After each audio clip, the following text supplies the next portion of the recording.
ప్రతి ఒక్కరూ యవ్వనస్తులే కాదు, ప్రతి ఒక్కరూ ఆలోచించే ఆలోచన ఏంటో తెలుసా? చాలా టైం ఉంది కదా.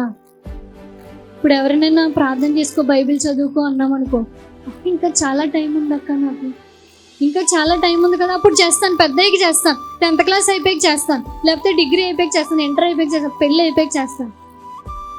రేపు ఉంటావో ఉండవు మనకు తెలుసండి? తెలీదు. కాబట్టి నువ్వు ఇదే రక్షణ దినం, ఇదే అనుకూల సమయం. సాతాను చెప్తుంది చాలా టైం ఉంది, నువ్వు రేపు చెయ్యొచ్చులే, ఎల్లుండి చేయొచ్చు ప్రార్థన. ఎందుకు జనవరి 1 ఉందా?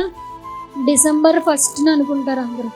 ఈ జనవరి 1 నుంచి ఖచ్చితంగా నేను బైబిల్ చదివేయాలి, ప్రార్థన చేసేయాలి అని జనవరి 1 కోసం అనుకుంటారు. డిసెంబర్ 1 కూడా ఫస్టే కదండి.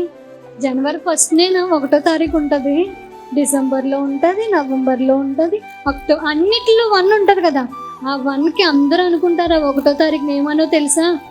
ఈ రోజు నుంచి నేను బైబిల్ చదివేయాలి, ప్రార్థన చేసేయాలి. 1 బాగుంటుంది, 2 కూడా బాగుంటుంది, 3, 4 ఎగిరిపోద్ది, 5, 6, 7 అన్నీ ఎగిరిపోతాయి. ఈ 6, 7 డేస్ నుంచి ఇయర్స్ అయిపోయిన రోజులు చాలా ఉన్నాయి, అవునా కదా? రోజులు కాస్త సంవత్సరాలు అయిపోయినాయి. చాలా టైం ఉందని రోజులు దాటే కొద్దీ సంవత్సరాల్లోకి వచ్చేసాం. నెలలు అయిపోయినాయి, సంవత్సరాలు కూడా అయిపోయినాయి. ఇంకెన్ని సంవత్సరాలు నీకు టైం కావాలి?